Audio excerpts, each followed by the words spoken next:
नमस्कार.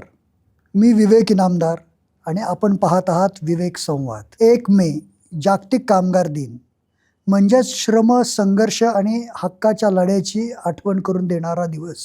कामगार चळवळीचा इतिहास हा केवळ वेतनवाढीपुरता मर्यादित नाही, तर सन्मान, सुरक्षितता आणि सामाजिक न्यायासाठीच्या लढ्याचा इतिहास आहे. पूर्वी कामगार चळवळींवर साम्यवाद आणि डाव्या विचारसरणींचा प्रभाव होता.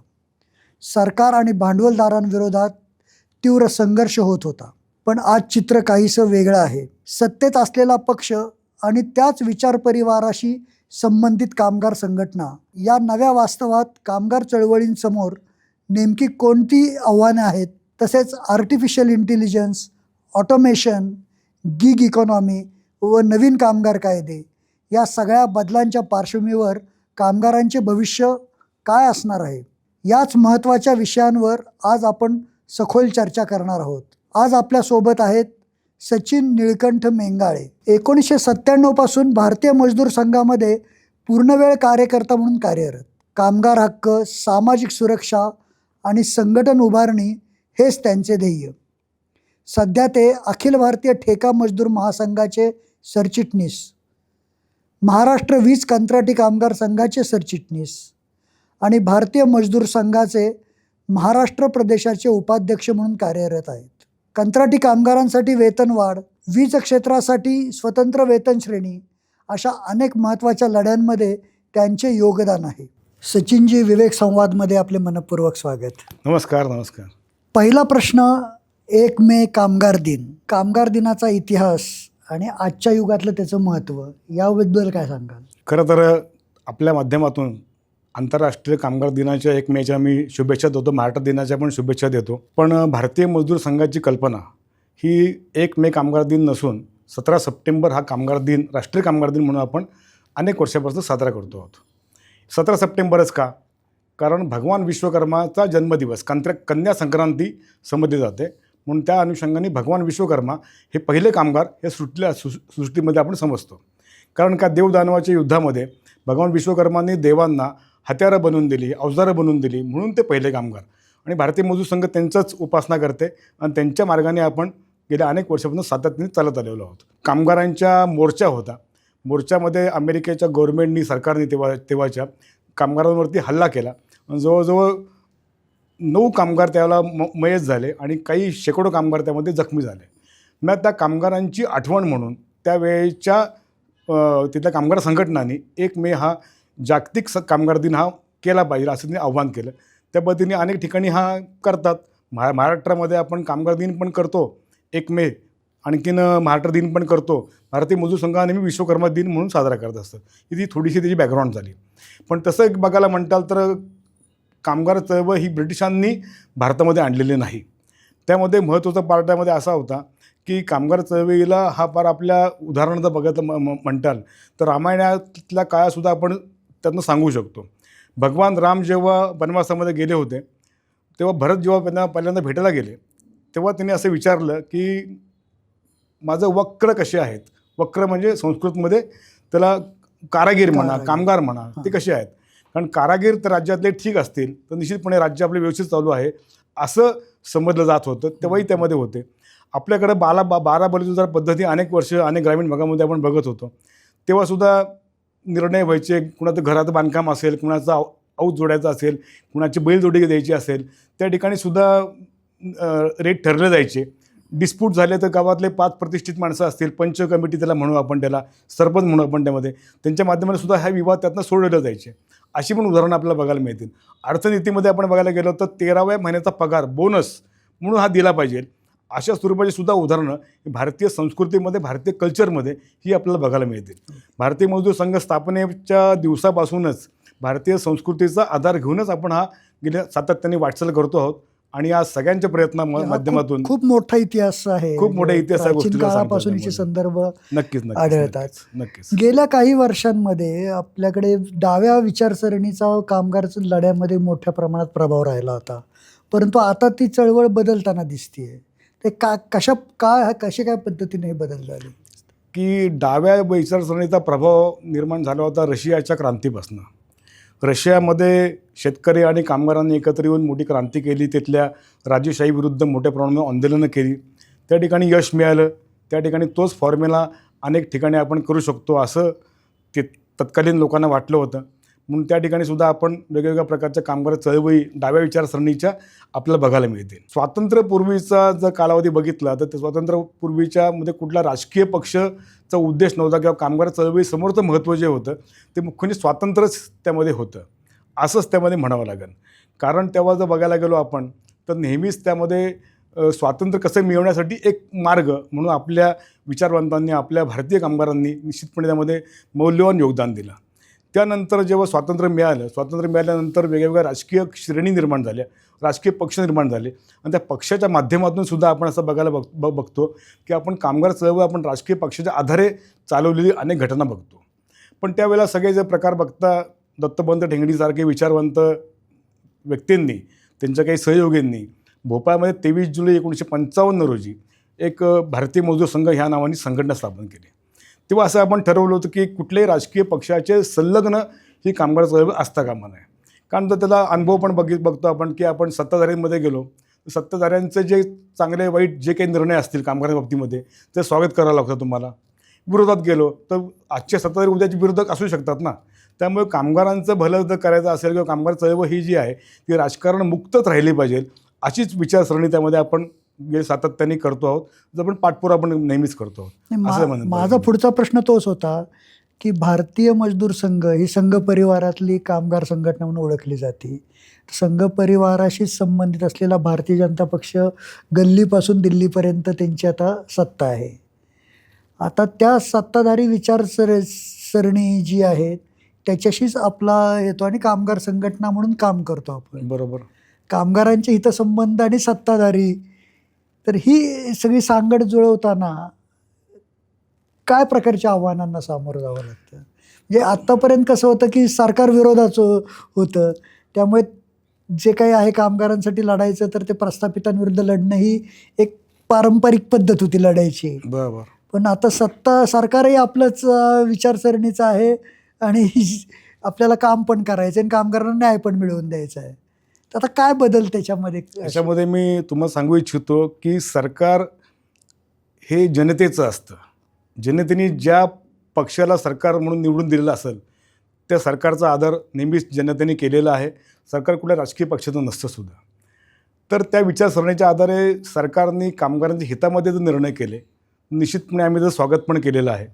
आणि जे कोणी सरकारने कामगारांच्या विरोधात निर्णय केले असतील त्याचा आम्ही ठामपणे विरोध पण केलेला आहे. कारण भारतीय मजदूर संघ ही कुठल्याही राजकीय पक्षाशी संलग्न संस्था नाही. आपण म्हणतात की संघ परिवारातली घटक आहे, बरोबर आहे. आम्ही संघाचं नातं कधी लपवलंच नाही, लपवायचं काही कारण पण नाही. संघ हा माणसं घडवणारी एक इन्स्टिट्यूट आहे म्हणा, माणसं घडवणारी एक संस्था अशी म्हणा. त्यांच्या छताखाली जे येतात ते देशभक्त नागरिक निर्माण करणं, देशाला प्राधान्य देणारी माणसं निर्माण करणं, ते राजकारण क्षेत्र असेल, कामगार क्षेत्र असेल, किसान क्षेत्र असेल, असे हजारो क्षेत्र आज संघ परिवाराचे आपण आपल्याला बघायला मिळतात. मुख्य उद्देश संघ परिवाराचा किंवा संघसृष्टीचा आपण असं म्हणू शकतो की माणसं घडवली पाहिजे चांगल्यापैकी, त्यातला एक भाग आहे. आज जरी समजा भारतीय जनता पक्ष सरकार 2002 साली पण होतं, त्याच काळामध्ये दत्तोपंत ठेंगडीजींनी दिल्लीमध्ये खूप मोठी भव्य रॅली पण काढलेली होती. 5-6.5 लाख लोक तिथं जमली पण होती. तेव्हाचे असलेले तत्कालीन यशवंत सिन्हा हे अर्थमंत्री होते. अर्थमंत्र्यांनी वेगळी स्टेटमेंट केली होती. त्यावरती सुद्धा दत्तोपंतजींनी क्रिमिनल मिनिस्टर म्हणले होते. तेव्हा सरकार गडगडण्याची वेळ तेव्हा आलेली होती. त्यामुळे सरकार कुणाचं आहे म्हणण्यापेक्षा सरकार जनतेचं आहे. जर सरकारने जर कामगारांच्या हितामध्ये जर काम केलं निश्चितपणे आम्ही त्यांचं स्वागत करू. जर नाही केलं तर त्या विरोध पण त्याच पद्धतीने आम्ही ताकदीने करू शकतो. हाही त्यातले भारतीय मजदूर संघाचा इतिहास तो असं तो म्हणावं लागेल. त्यामध्ये भारतीय मजदूर संघ ही सर्वात जास्त सदस्य संख्या असलेली कामगार संघटना म्हणून ओळखली जाते जागतिक पातळीवर. बरोबर. तर हा टप्पा कसा संघटनेने पार केला? तसा हा टप्पा पार केला म्हणत असाल तर भारतीय मजदूर संघाची जेव्हा स्थापना झाली तर तेव्हा भोपाळमध्ये संध्याकाळच्या वेळेला इंटरव्ह्यू झाले, पत्रकार परिषद झाली. त्या पत्रकार परिषद होत असताना तेव्हा अनेक पत्रकारांनी त्या दत्तोपंत ठेंगडी किंवा संबंधाची ती टिंगलटवाईच केली. तुमच्याकडं आज कोष किती, तुमच्याकडे आज फंड किती, तुमच्याकडे संघटना किती, तुमचा राष्ट्रीय अध्यक्ष कोण, तुमचा सेक्रेटरी कोण, अशा स्वरूपामध्ये खूप प्रश्न त्यांनी विचारले. तेव्हा दत्तोपंतजींना खूप आत्मविश्वास पण होता की नाव आमचं भारतीय मजदूर संघ असल्यामुळे भारतामध्ये संघटना मोठ्या प्रमाणामध्ये वाढणार आणि भगवान विश्वकर्मा हा आमचा पहिला मेंबर, हाच आमचा पहिला मेंबर, या अनुषंगाने त्यातनं आपण कामकाज सुरू केलं. खरं तर म्हणत असेल कोणी की एवढा फंड नसताना, एवढी सगळी यंत्रणा नसताना, खूप मोठ्या प्रमाणामध्ये विरोधाभास असतानासुद्धा ही संघटना एक नंबरला कशी काय पोचली, हा खूप मोठा विषय त्यामध्ये आहे. त्यामध्ये भारतीय मजदूर संघाने खरंच महत्त्वाचं काम काय केलं असेल तर तिथल्या कामगाराला जागृत करत असताना त्याला त्याच्या विषयासंदर्भातली जाणीव करून देणं आणि त्याच्या विषया सोडवण्याकरता तिने स्वतः उभं राहिलं पाहिजे, हा त्यातला मुख्य दृष्टिकोन आपण त्यात ठेवला. आम्ही कधी असं म्हणलं नाही की तुम्ही आमची फक्त वर्गणी फाडा, आमच्या खांद्यावर मान ठेवा, असं काही म्हणणार पण नाही. स्वतःच्या विषयाकरता जोपर्यंत म्हणून स्वतः जागृत होत नाही त्याला प्रशिक्षण देऊन त्याला जागृत करून त्या स्वतः विषयासाठी उभं करणं ही सर्वात महत्त्वाचं काम मजदूर संघाने केलेलं आहे असं तर म्हणावं लागेल. दुसरी गोष्ट अशी केली त्यामध्ये की आपण वेगवेगळ्या प्रकारे ट्रेनिंग प्रोग्राम घेऊन, लोकांचं प्रशिक्षण घेऊन, वेगवेगळ्या प्रकारची नवीन टेक्नॉलॉजी डेव्हलप करून, नवीन आयडियाज डेव्हलप करून आपण कामगारांना, एक सर्वसामान्य कामगारांना पदाधिकारी बनवलं. एक जबाबदारीचं काम त्यांना दिलं की नुसतं अध्यक्ष आहे नावाला म्हणून नाही, तर त्या पद्धतीने त्यांनी जबाबदारी त्याला दिली, तिची जाणीव करून दिली आणि वेगवेगळ्या माध्यमातून त्यांनी त्या पद्धतीने झोकून देऊन काम करावं अशा स्वरूपामध्ये सुद्धा त्यांनी अनुभव त्यामध्ये असे आहेत. त्यामध्ये तेव्हा आज केरळपासून सुद्धा ते जम्मू काश्मीरपर्यंत संबंध मजदूर संघ त्यामुळेच वाढलेला आहे. 89 सालीसुद्धा सरकारने पहिल्यांदा घोषित केलं की भारतीय मजदूर संघ हा क्रमांक 1ची संघटना ही केंद्र सरकारने घोषित केली. तेव्हा तर मला वाटतं VP सिंग साहेबांचं सरकार त्यामध्ये होतं, त्यांनी ते अनाऊन्समेंट त्यांनी त्यामध्ये केली होती. 1 नंबरवरती येणं हा काय आमचा उद्देश नाही. आमचा उद्देश असा आहे की ह्या देशातला कामगार हा सुखी झाला पाहिजे, संपन्न झाला पाहिजे आणि आनंदी झाला पाहिजे. त्याबद्दलसुद्धा आपले नुसते कामगार सुखी होऊन चालणार आहे का? तर मग आम्ही जी त्रिसूत्री जी वापरतो की राष्ट्रहित, उद्योगहित आणि कामगार हित, या 3 त्रिसूत्रीच्या आधारावरतीच आपण बघायला तर आपण निश्चितपणे एक चांगल्यापैकी प्रगती करू शकतो. अजून एक फॅक्टर आम्ही निश्चितपणे त्याचा विचार आम्ही केला की आम्ही ग्राहकांचं हित आम्ही त्यामध्ये बघितलेलं आहे की समजा मालक आणखी कंपनीने ठरवलं की आपण याच्या किमतीच्या वस्तूची किंमत खूप मोठ्या प्रमाणात आपण सुद्धा वाढवली तर ग्राहक आपला तुटेल. तर ग्राहकाला सुद्धा चांगल्या पद्धतीने किमान ती वस्तू मिळाली पाहिजे यासाठी सुद्धा प्रयत्न संघटनेने केले आणि मुख्य म्हणजे राष्ट्रीय विचार डोळ्यासमोर ठेवून आणि कुठल्याच प्रकारे स्वार्थ मनात न घेऊन ही चळवळ हजारो कार्यकर्त्यांनी, सर्वसामान्य कामगारांनी ही खरं पुढं ओढून नेली, असं त्यातलं यशाचं गमक त्यामध्ये असं म्हणता येईल. त्यामध्ये सध्या भारतीय मजदूर संघाशी जोडलेले म्हणजे ज्यांना अधिकृत सदस्य जी काय सभासदत्व शुल्क भरून जे मेंबर झालेत अशांची संख्या किती आहे? साधारणपणे अशी जर बघायला गेलं तर लेटेस्ट इन्फॉर्मेशन अशीच आहे की 3.5 कोटीपेक्षा जास्ती मेंबर ही संबंध भारतामध्ये आज आहेत. आज संघटित क्षेत्र आणि असंघटित क्षेत्र आणि ज्याला आपण प्लॅटफॉर्म वर्कर्स ज्याला म्हणतो नवीन कन्सेप्टमध्ये सुद्धा, त्यामध्ये सुद्धा मोठ्या प्रमाणामध्ये भारतीय मजदूर संघाने काम सुरू केलेलं आहे. आज असंघटित क्षेत्रामध्येचा विचार जर आपण केला तर खूप मोठ्या प्रमाणामध्ये चॅलेंजेस पण आहेत. आम्हाला 3.5 कोटी सभासद आपण जरी म्हणतो आपण पण त्यामध्ये आम्ही समाधानी बिलकुल नाही. कारण कामगार संख्या जर एकूण टोटल बघितली जवळजवळ 50 ते 55 कोटीपर्यंत कामगार संख्या आहे. सर्व कामगार संघटनांची जरी एकत्र आपण बेरीज केली तर ती 7.5% 8% वरती जात नाही. आणि असंघटित कामगार जास्त आहेत. असंघटित कामगार जास्ती आहेत आणि असंघटित क्षेत्रामध्ये काम करायची जास्ती करून गरज आहे. आता असंघटित क्षेत्र नक्की कोणाला म्हणावं असं त्यामध्ये अनेक जणांना प्रश्न निर्माण होऊ शकतो की लोकांना असं वाटतं सुद्धा, अजूनसुद्धा लोकांना वाटतं की ज्या ठिकाणी संघटना नाही म्हणजे ते असंघटित क्षेत्र समजायचं का? तर असं काय ते आपल्याला अपेक्षित नाही की ज्या ठिकाणी ज्या कामगाराला PF आणि ESI सोशल सिक्युरिटी ही बेसिक मिळाली नाही तर ते क्षेत्र असंघटित क्षेत्र आपण म्हटलं पाहिजे. म्हणजे अंगणवाडी सेविका आहेत. अंगणवाडी सेविका हे राज्याचा आणि केंद्राचा दोघांचा उपक्रम म्हणून समोर येतो. आशा वर्कर्स आहेत, तो त्यांचा उपक्रम म्हणून समोर येतो. मग त्या लोकांना असंघटित समजलं पाहिजे. असंघटित क्षेत्र मोठ्या प्रमाणात आहे. त्यानंतर फिशर्समन्स आहेत, बांधकाम क्षेत्र आहे, ही सगळी असंघटित क्षेत्रामध्ये खूप मोठी काम तिथे करायचा मोठा स्कोप त्यामध्ये आहे. कंत्राटी कामगारांच्या क्षेत्रात तुम्ही बरेच वर्ष काम करताय, त्यातल्या अनेक जबाबदाऱ्या पण तुमच्याकडे आहेत. तर हा लढा लढत असताना काय प्रकारचं यश तुम्हाला मिळालं आणि कुठल्या अपयशांना सामोरं जावं लागलं? दोन्ही आहे, कारण यश अपयश लढा म्हटलं की या दोन्ही गोष्टी एकाच नाण्याच्या दोन बाजू असतात. कधी यश मिळतं, कधी अपयश मिळतं. बरोबर आहे. त्या दोन्ही विषयी कंत्राटी कामगारांचा लढा या विषयावर जरा थोडंसं मी त्यामध्ये कंत्राटी कामगार ही पद्धतच का आली याबद्दल थोडंसं मी आपल्याला सांगू इच्छितो की पहिल्यांदा म्हणजे एक 90च्या दशकामध्ये तात्पुरतं काम असेल, सिक्युरिटी गार्डचं काम असेल किंवा अगदी बांधकाम काम असेल, त्या ठिकाणी फक्त कंत्राटी कामगारांचा वापर केला जायचा. कंपन्यामध्ये सुद्धा आपण बघायचो की सीझनल काम जास्ती आलं किंवा काही जणांनी मे महिना आहे, एप्रिल महिना आहे, लोक उरसाला जातात, गावाला जायची पद्धत आपल्याकडे भरपूर प्रमाणात होती. तर तेव्हा तात्पुरत्या स्वरूपामध्ये लोकांना कामाला महिना दीड महिन्याआधी लावायचे. तेव्हा त्यांना पगार मिळायचे आणि त्यांना ते तात्पुरतं काम द्यावं असायचं. आता कंत्राटी कामगारांची पद्धत जी आहे तर त्यामध्ये आज जबाबदारी घ्यायची मानसिकता मॅनेजमेंटची पण राहिली नाही, सरकारची पण नाही राहिली. जबाबदारी मला नको आहे, मला जास्तीत जास्त काम पाहिजे आहे, पण जबाबदारी मी घेणार नाही, अशा स्वरूपाचे सुद्धा अनुभव त्यातनं आले. त्यानंतर सुद्धा 1971 सालचा कायदा पण आहे, पण कायद्यामध्ये रेग्युलेशन्स म्हणलेलं आहे, ॲब्युलेशन पण म्हणलेलं आहे, पण ॲब्युलेशनच्या संदर्भातल्या मिटिंगसुद्धा ज्या आहेत त्या खूप कमी प्रमाणामध्ये होतात. ॲब्युलेशन कायद्यामध्ये सुद्धा सुधारणा करायची खूप मोठी संधी आहे. समजा एखादं कॉन्ट्रॅक्ट ॲब्युलेट झालं तर त्याच कामगारांना तुम्ही कायम करा अशी तरतूद त्यामध्ये नाही. तर ॲब्युलेशन बोर्डाकडे जाणं ही खूप मोठी रिस्क संघटना त्यामध्ये वाटते, असंही त्यामध्ये आहे.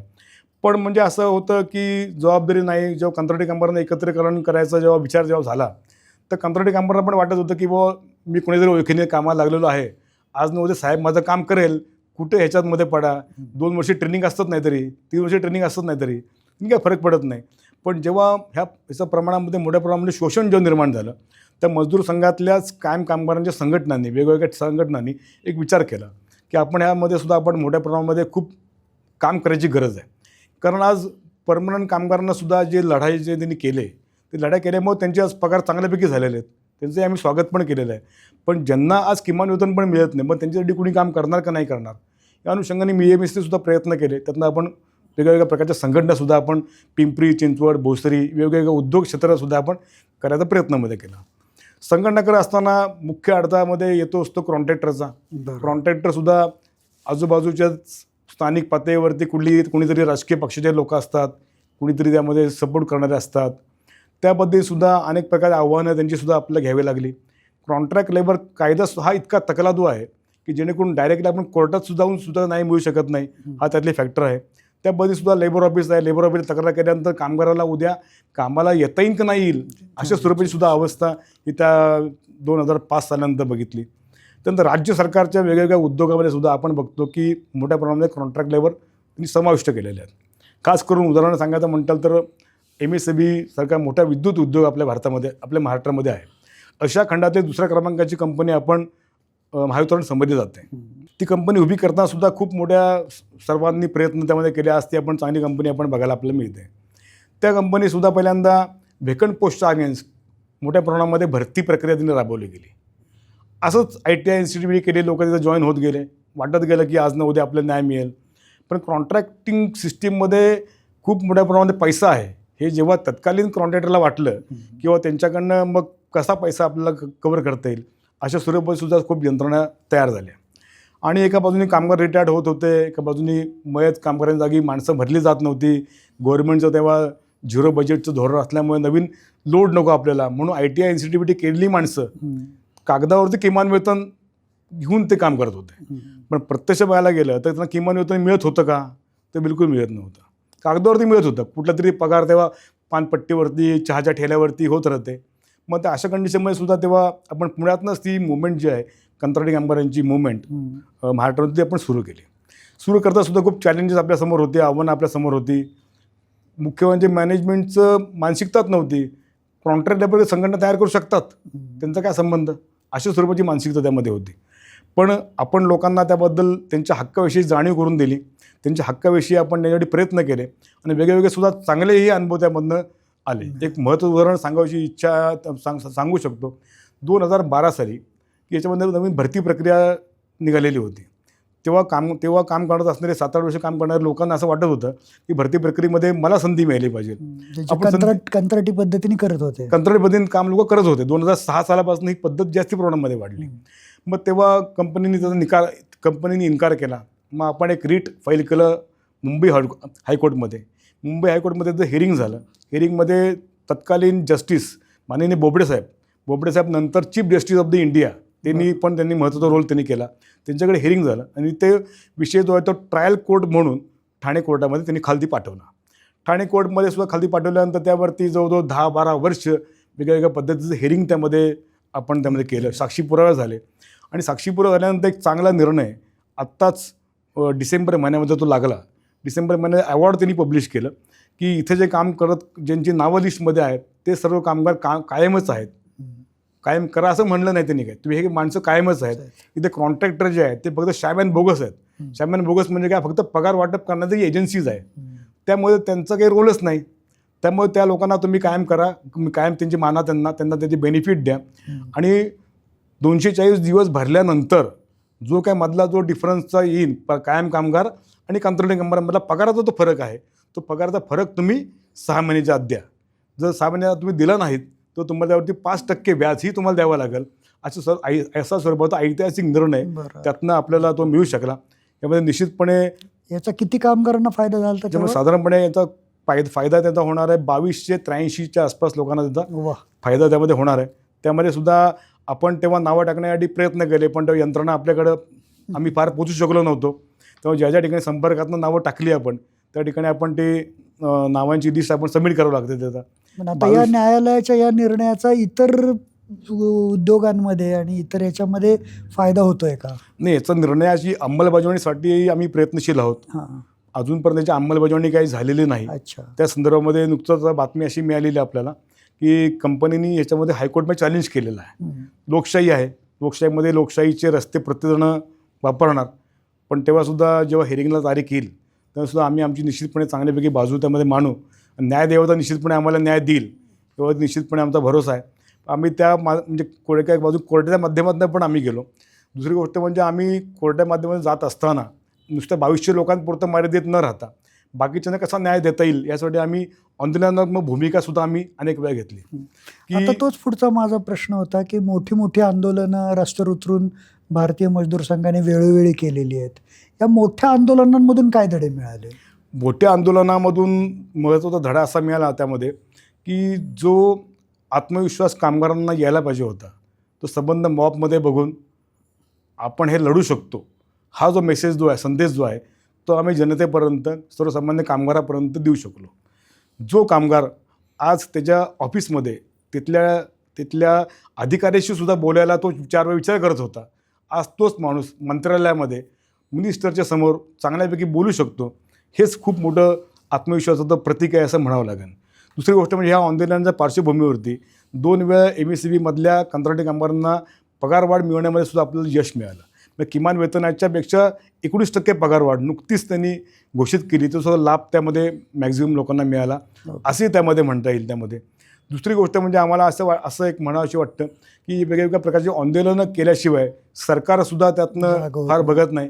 आपला सृष्टीचा नियमच आहे की मागितल्याशिवाय काय मिळत नाही, रडल्याशिवाय आईसुद्धा दूध देत नाही, हा आपला नियमच आहे. त्यामुळे आपल्यासुद्धा वारंवार आंदोलनं म्हणा किंवा वारंवार बैठका म्हणा आपल्या ते करावं लागतात. नुकतीच आता आम्ही सुद्धा आक्रोश मोर्चा आम्ही मुंबईत काढला होता. तो आक्रोश मोर्चासोबत महाराष्ट्राचा तो मोर्चा होता. महाराष्ट्रातल्यामधले जे असंघटित क्षेत्र आहे किंवा आपल्या लेबर कोड संदर्भातला सुद्धा विषय महत्त्वाचे आहेत त्या संदर्भात सुद्धा मोर्चाचे सगळे विषय घेतले होते. त्याला साधारण 10-12 हजार एक रिप्रेझेंटेटिव्ह कामगार त्यामध्ये BKCला आले होते. BKC थोडं सेन्सिटिव्ह क्षेत्र पडतं, त्यामुळे शासनाने आपल्याला अपील केलं होतं तुम्ही जरा मर्यादित संख्या आली तर फार बरं होईल त्यामध्ये. म्हणून ते सुद्धा आपण थोडासा कंट्रोल आपण त्यामध्ये केला.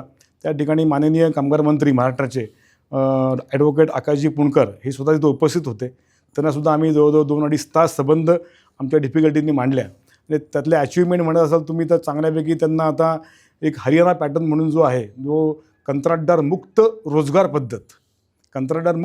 पद्धत जर आली तर कंत्राटी कामगार आणि कंत्राटदार यांच्यामध्ये होणारे वाद जे असतात ते खूप कमी होतील. कारण माल प्रॅक्टिस एवढ्या प्रचंड चालतात या क्षेत्रामध्ये की कंत्राट म्हणजे कंपनी पैसे देते, किमान वेतन देते, ठरले पैसे देते सुद्धा, पण ते कामगाराच्या हातामध्ये येतच नाहीत. मधल्यामध्ये अनेक त्याला रस्ते फुटतात. अशी त्यामध्ये अनुभव त्यामध्ये येतो. म्हणून आपण त्यांना काय सांगितलेलं आहे की परमनंट नोकरी मिळाली पाहिजे ही मागणी मजदूर संघाची आहेच आहे. पण जोपर्यंत परमनंटचा निर्णय होत नाही तोपर्यंत कंत्राटदार मुक्त धोरण जर आपण ठेवलं निश्चितपणे त्यामध्ये फायदा होऊ शकतो, असं पण त्यामध्ये अनुभव आहे. त्यामध्ये एखादी शासनाने उपकंपनी काढावी, शासनाच्या उपकंपनीच्या द्वारे कामगाराची नेमणूक करावी, त्यामुळे सोशल सिक्युरिटी गॅरंटी मिळेल, आज बोनसची गॅरंटी मिळेल, आज तुम्हाला ESI ची गॅरंटी मिळेल, आज तुम्हाला PF ची गॅरंटी मिळेल. आज अनेक ठिकाणी सुद्धा PF ची रिकव्हरी आहे, ESI संदर्भातले इश्यूज आहेत, आम्ही फेस करतो ते अजूनसुद्धा. आता वेतनवाढ करार हा कामगार संघटनांच्या दृष्टीने एक महत्त्वाची ॲक्टिव्हिटी असते की ज्याच्यातून कामगारांना एक चांगलं जीवनमान सुधारण्याची एक संधी त्यातून प्राप्त होऊ शकते. तर आता नव्या काळामध्ये या वेतनवाढ करारात मुख्य अडचण कुठली येते? आता वेतनवाढ करार साधारणपणे आपण बघतो 3 वर्षांनी, काही ठिकाणी 4 वर्षांनी, काही ठिकाणी 5 वर्षांनी सुद्धा वेतनवाढ करार संघटित क्षेत्रामध्ये होतात त्या पद्धतीने. आज MNC कंपनीचं कल्चर किंवा वेगवेगळ्या मल्टी लोकेशनल ठिकाणचं आपल्या भागात झालेलं आगमन, या ठिकाणी मल्टी लोकेशन असल्यामुळे लोकांची स्ट्रायकिंग कॅपॅसिटी जी आहे ती थोडी कमी झाल्यासारखी त्यामध्ये वाटते. हा दुसरा विषय त्यामध्ये असतो. टेक्निकल वाटाघाटीचे प्रकार जे आहेत ते हल्ली खूपच बदललेले आहेत. मग त्या बाबतीतसुद्धा संघटनांनी, कामगारांनी त्यामध्ये एक बारकाईने अभ्यास करणं, म्हणजे प्रोडक्शन, प्रोडक्टिव्हिटी लिंकिंग हे सगळ्यांना माहिती होतं, पण त्यापेक्षा वरचे टेक्निकलसुद्धा विषय जे आहेत त्यामध्ये सुद्धा आता आपण बघतो, त्यामुळे तोही मोठ्या प्रमाणाचं आव्हान त्यामध्ये आपल्याला बघायला मिळतं. तिसरी गोष्ट म्हणजे बार्गेनिंग पॉवर ज्याला म्हणतो आपण, किंवा एखाद्या कंपनीमध्ये 100 कामगार काम करत असतील तर 100पैकी 100 सभासद असतील, लवकर नाही मिळण्याची शक्यता असते. आज त्या ठिकाणी 100 कामगार आहेत तर 100 मेंबर पण आहेत, पण त्या ठिकाणी 1000 बाकीची माणसं आहेत ना. 1000 माणसं ती कोणी कॉन्ट्रॅक्टचे असतील, कोणी ट्रेनिंग म्हणून असतील, कोणी अप्रेंटिस म्हणून असतील. आज त्या लोकांची सुद्धा आज तिथं संख्या मोठी असल्यामुळे सुद्धा तो संघटनांना अनेक वेळेला या वेतनवाढ करार करताना खूप जेव्हा आंदोलन करताना एक प्रकारची विचार करावा लागतो, 4 वेळा विचार करावा लागतो.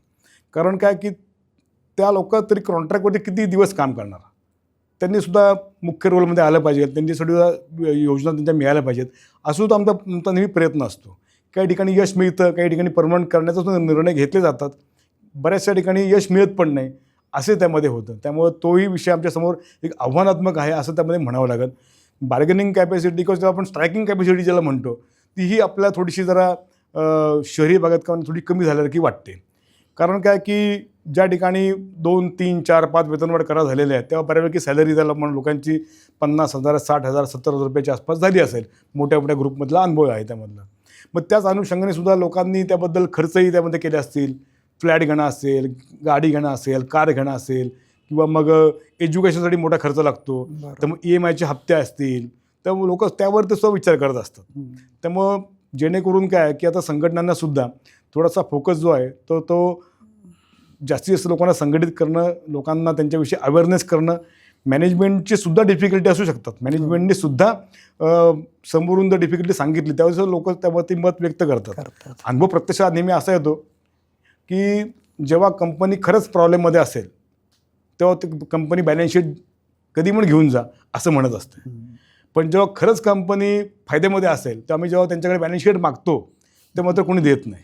तर ट्रान्सपरन्सी जी आहे ते दोन्ही बाजून राहिली पाहिजे.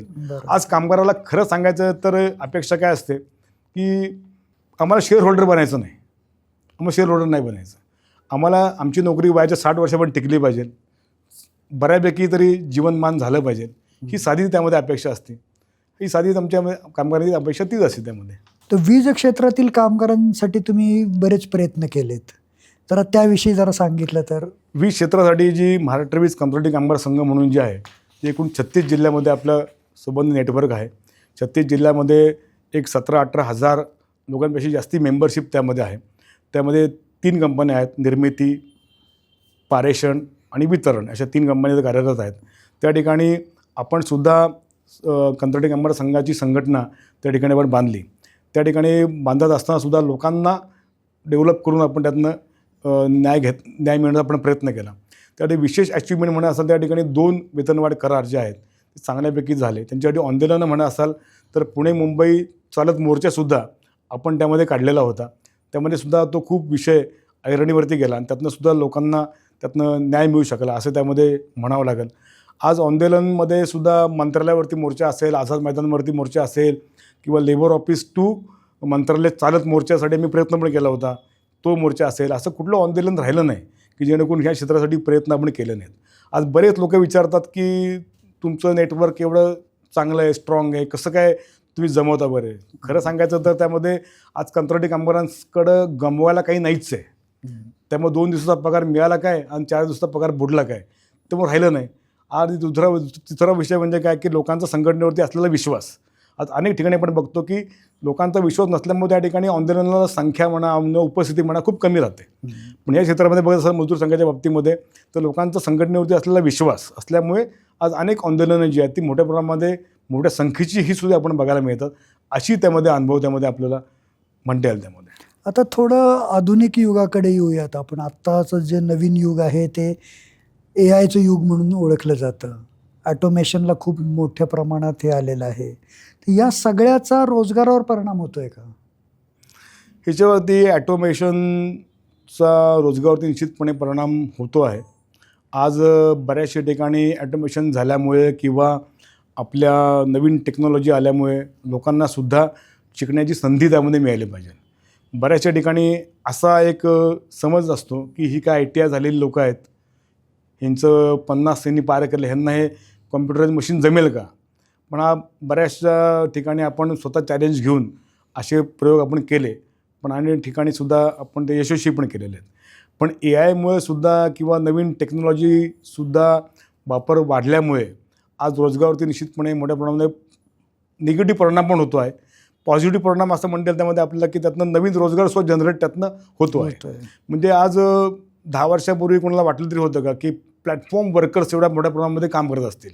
आज ॲमेझॉन असेल किंवा आज झोमॅटो असेल, स्विगी असेल, ह्या ठिकाणची सुद्धा जॉबची संख्या ही वाढलेली, दिवसेंदिवस वाढलेली आहे. तर ती सुद्धा जॉब क्रिएशनचा एक उद्योग झालेला आहे. पण माझं असं त्यामध्ये मत आहे की ज्या ठिकाणी हजार्ड प्रोसेस आहे, ज्या ठिकाणी धोकादायक कार्यपद्धती आहे, ज्या ठिकाणी अपघाताची शक्यता जास्ती वाटते, त्या ठिकाणी ॲटोमेशन निश्चितपणे केलं पाहिजे. ॲटोमेशन करत असताना तिथल्या कामगारांना ते काम करायची संधी, प्रशिक्षण, प्रॉपर प्रशिक्षण ही दिलं पाहिजे. म्हणजे ॲटोमेशन झालं म्हणून त्यातल्या कामगारांना VRS घ्या किंवा तिथल्या कामगारांना बाजूला करा असं होता कामा नये, असंही त्यामध्ये मत होतं. त्यामध्ये काळजी आपण घेतली पाहिजे. आता हे AIचं युग आहे. अनेक पर्याय कंपन्यांकडे निर्माण होत आहेत की एखाद्या कामासाठी जेवढ्या लोकांची गरज लागणार आहे तेवढी उरणार नाही आहे. तर या पार्श्वभूमीवर कामगार संघटनांनी काय बदल केले पाहिजेत त्यांच्या भूमिकांमध्ये?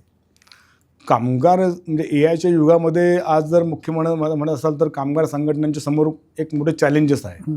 चॅलेंजेस त्यामध्ये असं आहे की आज AI निर्माण करणारे सुद्धा तिथं कामगारच आहेत.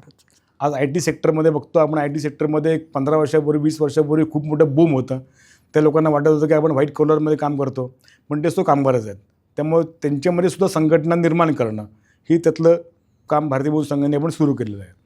दुसरा विषय म्हणजे काय, AIच्या युगामुळे आल्यामुळे कामगार संघटनांच्या बाबतीमध्ये रोल त्यांनी असा ठेवला पाहिजे की व्यवस्थापनाशी चर्चा करून आत्ता असलेल्या लोकांना प्रशिक्षण देऊन त्या सिस्टीममध्ये ॲब्झॉर्ब कसं केले जातील त्यामध्ये तो प्रयत्न आपण केला पाहिजे. एखाद्या ठिकाणी 10 कामगार काम करत असतील तर त्या ठिकाणी मशीन टेक्नॉलॉजिकल चेंज झाल्यामुळे त्या ठिकाणी 2च कामगार राहणार आहेत. मग 8 माणसांनी काय घरी जाता कामा नये. कारण मी सुद्धा तिथं 20-20 वर्ष 22-22 वर्ष लोकांनी काम केलेलं आहे. मग त्या लोकांना दुसऱ्या डिपार्टमेंटमध्ये आपण काम देऊ शकतो का? दुसऱ्या ठिकाणी आपण त्यांना रोजगाराची शक्यता निर्माण करू शकतो का? अशा ठिकाणीसुद्धा आज करण्याची गरज आहे. कारण एक तुम्ही स्किल माणूस गमावता. आज अनुभव असे आहेत की बऱ्याचशा कंपन्यांमध्ये की कंपन्यांनी मशीन आणून टाकलं, बसवायचा खूप प्रयत्न केला, तिथल्या मशीन मॅन्युफॅक्चरिंग इंडस्ट्रीने ते बसून पण दिलं, ट्रायल पण दिली, पण चालवायच्या वेळेला अनेक अडचणी निर्माण झाल्या की आपले तेव्हा अनेक अनुभव असे आहेत की ITI इन्स्टिट्यूट केलेल्या लोकांनी अनुभवाच्या जेव्हावरती तिने ते मशीन चांगल्यापैकी रन करतायत अशी उदाहरणं आपल्या क्षेत्रामध्ये बघायला मिळतील. त्यामुळे त्या लोकांवरती विश्वास कंपनी ठेवला पाहिजे. तेवढाच विश्वास आपण त्या पद्धतीने कंपनीला पण दिला पाहिजे की तुम्ही कोट्यावधी मशीन आणलं, स्वागत आहे, त्याचं स्वागत आहे. तुम्ही आमचे जॉब घेऊ नका, तुम्ही मला 3 महिन्याचा वेळ द्या, 6 महिन्याचा वेळ द्या, 6 महिन्यामध्ये मशीनवरती मी काम करेल, मशीनवरती प्रशिक्षण घेईल मी.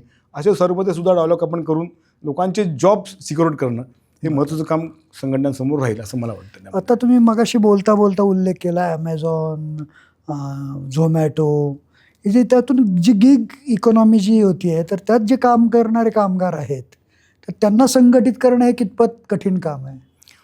त्यांना संघटित करण्यासाठी प्रयत्न आमचे चालू आहेत.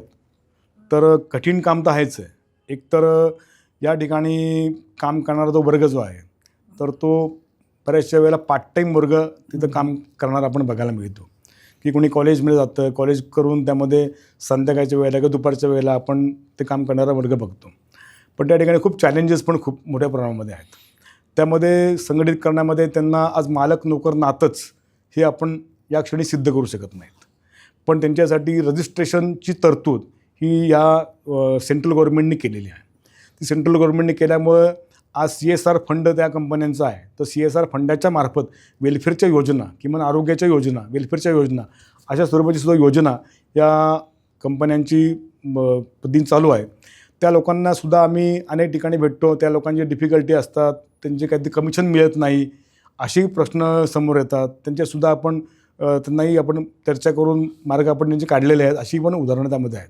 तर मग ॲमेझॉनसारख्या ठिकाणी किंवा म्हणा किंवा ह्या सगळ्या गिग प्लॅटफॉर्मच्यावरती काम करत असताना कामगार संख्या तिथं खूप मोठ्या प्रमाणामध्ये आहे.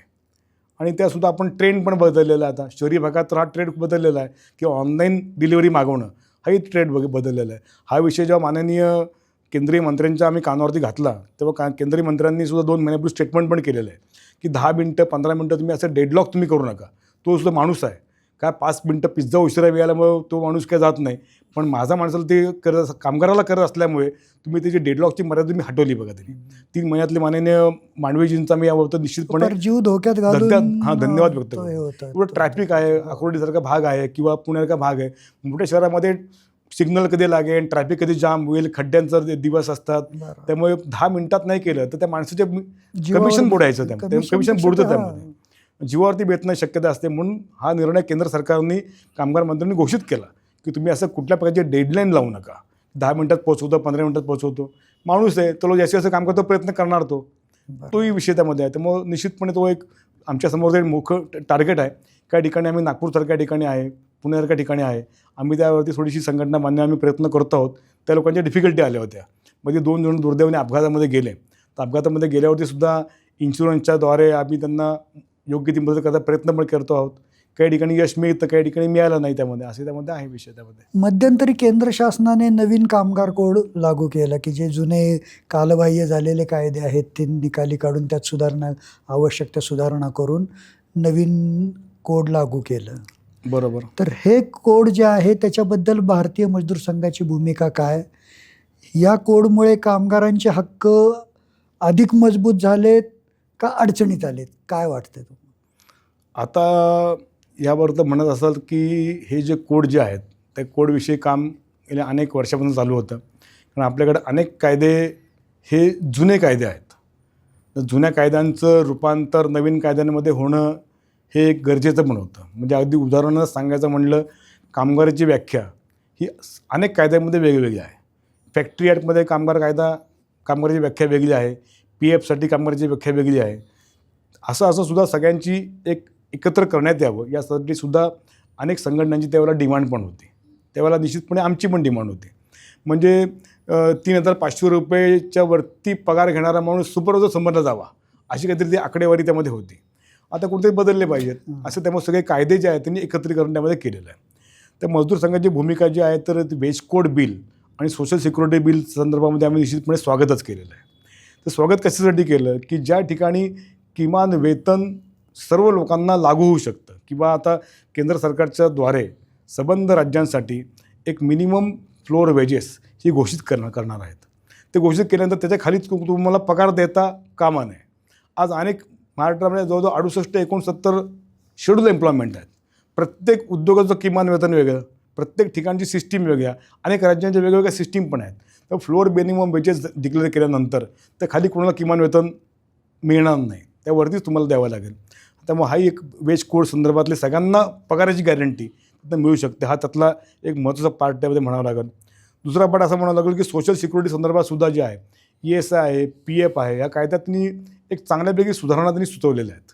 म्हणजे आज 21,000 पगार घेणारा माणूस ESIच्या कक्षेच्या बाहेर जात होता. बाहेर गेल्यामुळे त्याला लगेच काय त्याला कुठली कंपनी इन्शुरन्स देऊ शकत होती का? देत नव्हती. ESIमध्ये पण डिफिकल्टी आहेत, नाही असं नाही. हॉस्पिटलची संख्या वाढली पाहिजे, ESIची स्टोअरची संख्या वाढली पाहिजे, चांगल्या सुविधा मिळाल्या पाहिजेत. पण ESIमध्ये सुद्धा कामगारांची मेडिकलचं एक्सपेन्सेसची हायर लिमिट नाही आहे. ते बाकी सर्व ठिकाणी हायर लिमिट आहे. ESIची तुम्हाला आज बघायला गेलं तर तुम्हाला चांगल्यापैकी एक पेन्शनची योजना जी आहे इन केस ऑफ द डेथमध्ये तुम्हाला ESIतर्फे मिळू शकते. बाकी कुठलीच योजना अशी असेल असं काही मला वाटत नव्हतं. ती सुद्धा योजनांचा लाभसुद्धा या कोड बिलमध्ये सुद्धा इनकॉर्पोरेट केलेला आहे. सुद्धा आपण त्यामध्ये बघू शकतो. आमचे 2 मुख्य ऑब्जेक्शन अशी आहेत की IR कोडसाठी आहे. IR कोडमध्ये सुद्धा त्यांनी जी संख्या जी आहे 100 संख्या जी होती कामगार संख्या रिट्रेचमेंटसाठी, लेऑफसाठी किंवा स्टँडिंग ऑर्डरसाठी ती संख्या त्यांनी वाढवून 300 केलेली आहे. 300 तर करायची म्हणताल तर आज आपल्या एवढ्या मोठ्या प्रगत राज्यामध्ये 300 कामगार ज्या ठिकाणी आहेत त्यांची जर कारखान्याची यादी जर काढली आपण तर ती यादी 10 संख्या पण निघणार नाही. आपण भागवतो मोठे मोठे कारखाने बघतो आपण, त्यामध्ये सुद्धा 300 तर 15-15 हजार लोक तिथे काम करतात.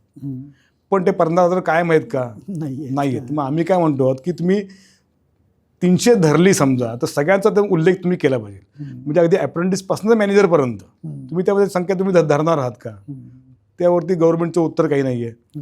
त्यामुळे ती संख्या जी आहे ती 100 आपल्या भागामध्ये आहे ती 100 ती संख्या ठेवण्यात यावी असं IR कोडमध्ये आम्ही त्यामध्ये आग्रहाने म्हटलेलं आहे. त्यानंतर स्ट्रायकिंग कॅपॅसिटीसुद्धा कमी होऊ शकते असं त्यातनं IR कोडमधनं दिसतं की 60 दिवसाची तुम्ही संप कालावधी संपाची नोटीस द्यायचा कालावधी वाढवलेला आहे.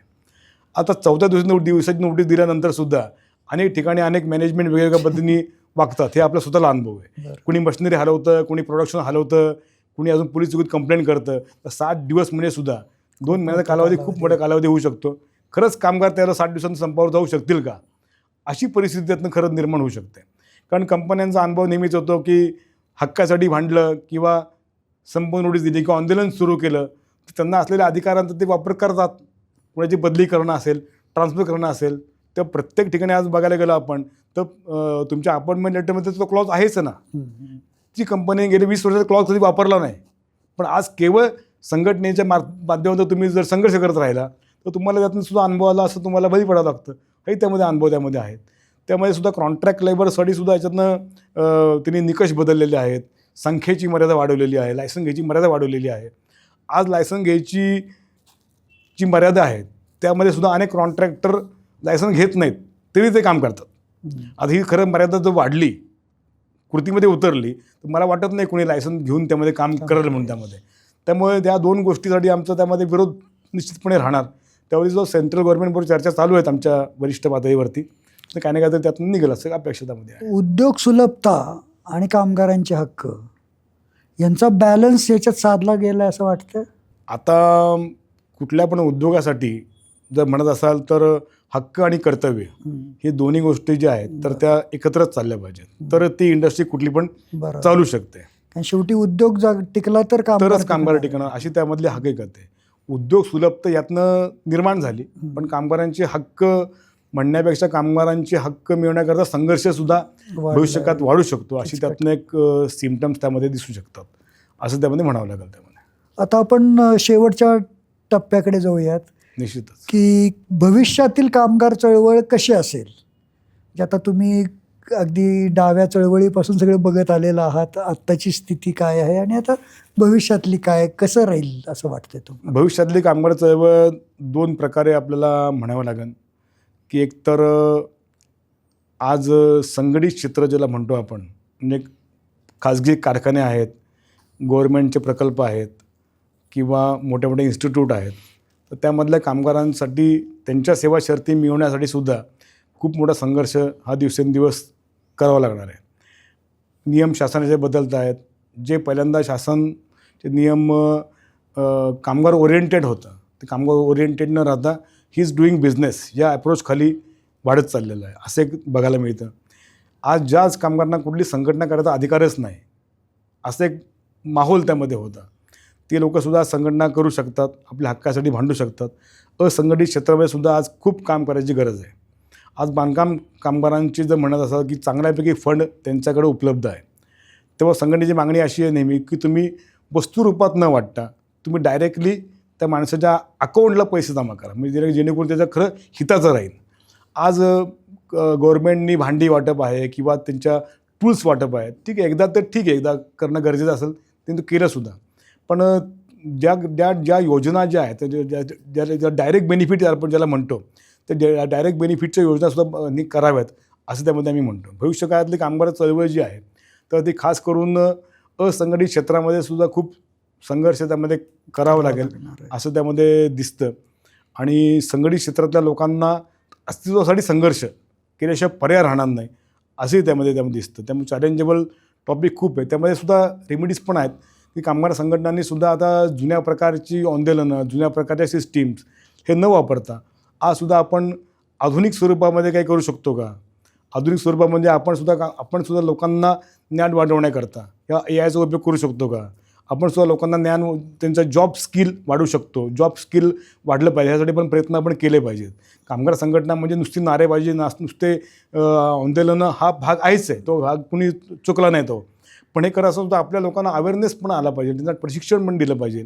आणि आपण आपल्या पद्धतीने म्हणजे बॅलन्स शीट वाचणं किती जणांना जमतं किंवा स्किल निगोशिएशन्स हे आपण खरं लोकांना ट्रेनिंगच्या माध्यमातून दिली पाहिजेत. असंघटित क्षेत्रासाठी सुद्धा आज खूप मोठं क्षेत्र आपल्यासमोर ओपन आहे. आज आशा वर्कर्स आहेत, अंगणवाडीच्या महिला आहेत, लाखो लोक अक्षरशः भारतामध्ये तर करोडो माणसं त्या ठिकाणी काम करतात. आज त्यामध्ये महाराष्ट्रातली परिस्थिती त्यातल्या त्यात जरी बरी, त्या लोकांना 13, 14, 15 हजारच्या आसपास त्यांना पगार मिळतो. पण गेली 4 महिने आले त्या अनेक त्यांना पगार पण त्यांचा आला नाही. कारण काय तर केंद्राकडनं निधीच नाही आला. मग राज्य सरकार ढकलणार केंद्राकडे, केंद्र सरकार ढकलणार राज्याकडे. पण सर्वसामान्य गरीब माणूस, सर्वसामान्य कामगार माणूस हा त्यातनं खूप मोठ्या अडचणीमध्ये सापडू शकतो.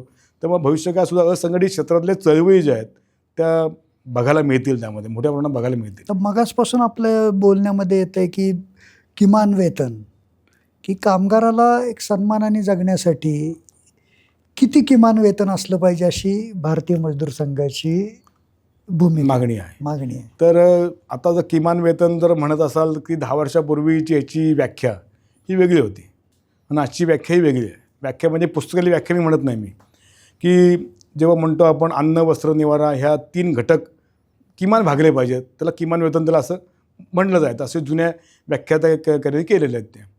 आज ज्या गोष्टी लक्झरीज म्हणून 10 वर्षापूर्वी होत्या, 15 वर्षापूर्वी होत्या, त्याच किमान गरजा झालेल्या आहेत. प्रवास खर्च दिवसेंदिवस वाढत चाललेला आहे. त्या पद्धतीने सुद्धा मोबाईलचा खर्च वाढत चाललेला आहे, पेट्रोल डिझेलवरचा खर्च वाढत चाललेला आहे, इंटरनेटचा खर्च वाढत चाललेला आहे, एज्युकेशनचा खर्च वाढत चाललेला आहे, त्या पद्धतीने सुद्धा मेडिकलचा खर्च सुद्धा वाढत चाललेला आहे. ह्या सगळ्या घटकांना सुद्धा त्या किमान वेतनामध्ये न्याय हा दिला पाहिजे. म्हणून आम्ही 25,000ची मागणी किमान वेतनाची आम्ही केलेली आहे. कारण काय की आज शहरी भागात म्हणत असाल तर किमान वेतन हे त्या पद्धतीने राहायला पाहिजे 25,000च्या आसपास. पण किमान वेतनामध्ये सुद्धा अजून एक आम्ही अशी मागणी गव्हर्नमेंटकडे अशी केली की ज्या ठिकाणी संघटना आहेत त्या ठिकाणी किमान वेतनाच्या वरती सुद्धा लोकांना पगार मिळतात सुद्धा. ॲग्रीमेंटच्या द्वारे एक संघटनेच्या माध्यमातून सुद्धा होतं त्यामध्ये. पण त्यामध्ये ज्या ठिकाणी संघटनात नाहीत त्या ठिकाणी स्वतःहून कोणी वाढवायची शक्यता फार कमी असते. त्यामुळे किमान वेतनावरती ज्यांचे पगार आहेत ते धरत असताना त्या कामगारांची नंबर ऑफ सर्व्हिससुद्धा पकडली पाहिजे. म्हणजे 2000 साली कामाला लागलेला माणूस किमान वेतनावरती, तर किमान वेतन गव्हर्नमेंटचा आज आहे 18,000 रुपये मिळत असेल त्या माणसाला. आणि 2025 साली जो माणूस कामाला लागला त्यालाही 18,000 मिळतात. मग सिनियरिटी राहिली कुठं? तर मग गव्हर्नमेंटकडे आम्ही अशीच मागणी केलेली आहे की तुम्ही किमान वेतन देत असताना की कामाला लागल्याचे दिवससुद्धा कॅल्क्युलेशन कुठेतरी केलं पाहिजे. अशा स्वरूपाची सुद्धा आपण अनुभवही त्यात अनुभव कॅल्क्युलेट केला पाहिजे त्यामध्ये. आता शेवटचा प्रश्न, तुम्ही 1997 पासून पूर्ण वेळ या कामगार चळवळीमध्ये काम करत आहात. अनेक कामगारांशी तुम्ही 1 to 1 अनेक वेळा बोललेला आहात, त्यांची दुःख जाणून घेतलेली आहेत. तर पगार वगैरे या सगळ्या गोष्टी ते तर चालूच राहतं, त्या अपेक्षा किती वाढल्या तरी अंत नाही आहे त्या गोष्टीला. पण कामगाराला जगण्यासाठी, चांगल्या पद्धतीने जगण्यासाठी सर्वात महत्त्वाची गोष्ट कोणती आहे? सर्वात महत्त्वाची गोष्ट आहे त्यामधली तर जॉब सिक्युरिटी. आज एखाद्या वर्षी ॲग्रीमेंट झाला नाही तरी हरकत नाही, तरी लोक त्यामध्ये ॲडजस्ट करतात. पण मी इथं कामाला लागलेलो आहे तर मला किमान जॉब सिक्युरिटी ही मिळाली पाहिजे, ही त्यातली सर्वात जास्ती महत्त्वाची त्यामध्ये अपेक्षा आहे, असं त्यामध्ये माझा तरी अनुभव त्यामध्ये सांगतो त्यामध्ये. तर हे होते कामगार नेते सचिन मेंगाळे. कामगार दिनाच्या निमित्ताने आपण त्यांच्याशी एक मनमोकळा संवाद साधला. त्यांनी त्यांचे अनुभव या ठिकाणी शेअर केले, त्यांच्या संघटनेची भूमिका या ठिकाणी मांडली. सचिनजी, आपण या ठिकाणी आलात आणि या चर्चेत सहभागी झाला त्याबद्दल खूप खूप धन्यवाद. अजून एकच फक्त मी सगळ्यांना सांगू इच्छितो मजदूर संघाच्या वतीने की भारतीय मजदूर संघाचं सर्वात महत्त्वाचं योगदान काय असेल तर इथल्या कामगाराला, श्रमिकाला माणूस म्हणून बघण्याची दृष्टी ही मिळून द्यायचा निश्चितपणे संघटनेने प्रयत्न केला.